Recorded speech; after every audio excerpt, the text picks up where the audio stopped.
Captain Henry Cecil Dudgeon D'Arcy VC was a New Zealand recipient of the Victoria Cross, the highest and most prestigious award for gallantry in the face of the enemy that can be awarded to British and Commonwealth forces. Details: D'Arcy, known as Cecil, was 28 years old, and a captain in the Frontier Light Horse, South African forces during the Zulu War when the following deed took place for which he was awarded the VC. On 3 July 1879 at Ulundi, South Africa, during a reconnaissance, Captain D'Arcy went to the rescue of Trooper Rabenheim of the Frontier Light Horse who had fallen from his horse as the troops were retiring. The captain waited for the man to mount behind him although the enemy were quite close, but the horse kicked them both off. Captain D'Arcy was hurt by the fall, and quite alone, but he still tried to lift the trooper, who was stunned, onto the horse, and only mounted and rode off when he was completely exhausted.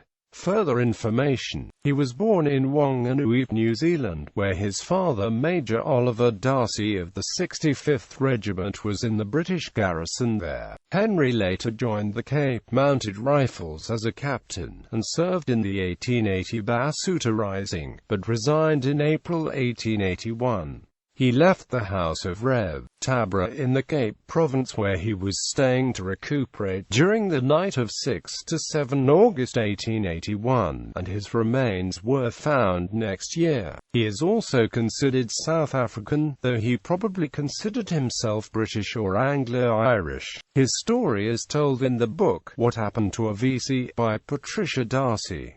He is interred in the King Williamstown, Eastern Cape Cemetery. Controversy: the Independent newspaper in London reported that the captain famously faked his own death. No longer is anyone likely to imitate Captain Henry Cecil Dudgeon D'Arcy of the Frontier Light Horse, who, having been awarded the VC in the Zulu Wars, turned to drink. Later, a body wearing his clothes was found in a cave, and, this being the pathology of a century ago, presumed to be his. Only many decades later was it learned that D'Arcy had found a dead man lying in the snow, changed clothes with him, and gone to Natal, and lived out the rest of his life under an assumed name. He was once recognized in 1925, but swore his discoverer to the secret which the man kept until D'Arcy died. Bibliography: In the Face of the Enemy, The Complete History of the Victoria Cross in New Zealand by Glyn Harper and Amp. Colin Richardson, ISBN 1-86950-5220.